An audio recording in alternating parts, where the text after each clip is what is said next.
Zach wished Catherine would hurry up and finish shopping. She would deliberately trying things on, ignoring the conversations and banter around her. And then something would catch her attention and she'd drift off, watching Jen and Rob would get swept back into conversation with Ginger. If he and Catherine weren't careful, they were going to end up with their social calendar booked solid for the next week. And Zach didn't particularly want to have a social calendar at the moment. He had to figure out this whole husband thing and what his exact role was before they started going out on the town as Mr. and Mrs. Come on, join us, Ginger begged. It's just a little birthday party for John. We're pretending it's an intervention, but then we'll surprise him with cake. He'll never fall for it, Zach said, then added for Catherine's benefit.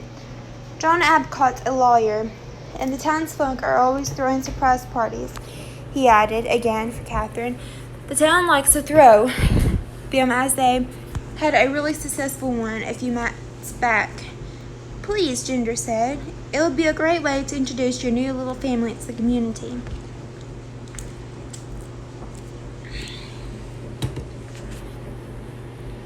Jen nodded. It's not a bad idea, Rob offered. We're not a... Zach glanced at Catherine, who was looking as uncomfortable as he felt. Yes, legally he supposed they were a family, and yet he didn't feel as though he'd earned the right to call Catherine and her son that. It's a bit soon. Catherine's exhaled. Catherine's exhausted. The jet lag is crazy. Everyone's going to show up at your door, Ginger warned.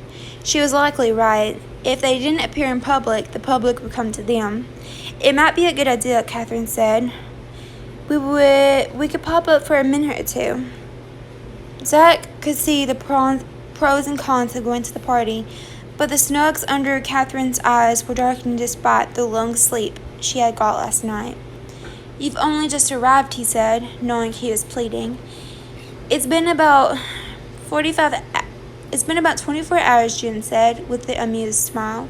They're going to ask us if we're planning a reception, Zach warned Catherine. They expect a wedding reception, she asked in surprise. What a great idea, Ginger explained, clapping her hands together. I have the perfect dress in my shop in a tiny tux that would be so adorable and savior. Whoa, Zach said, calming Ginger. Easy, girl. There's no need for us to have a big party for any sort. You're a real killjoy, you know that, she snorted with the school. Speaking of parties, when does this birthday party start? Catherine asked, changing the subject and making Zach like her all the more. In 10 minutes if you want to be there to yell, surprise. We don't, Zach said firmly, unshoring his wife toward the cash register. Anything they hadn't already picked out could be purchased tomorrow. But yelling surprise is so much fun. You never know if you're going to pee their pants or not, Ginger said. Zach glimpsed. The people he knew best tended to be a wee bit unpredictable when taken off guard.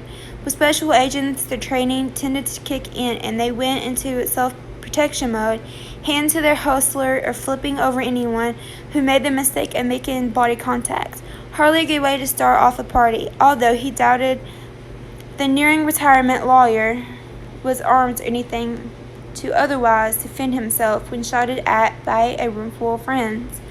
Zach slowly exhaled, realizing he was thinking like an agent and not some boring regular Joe. Fine, he said. We'll come by in 30 minutes, and we're not staying a minute longer than 20. Got it?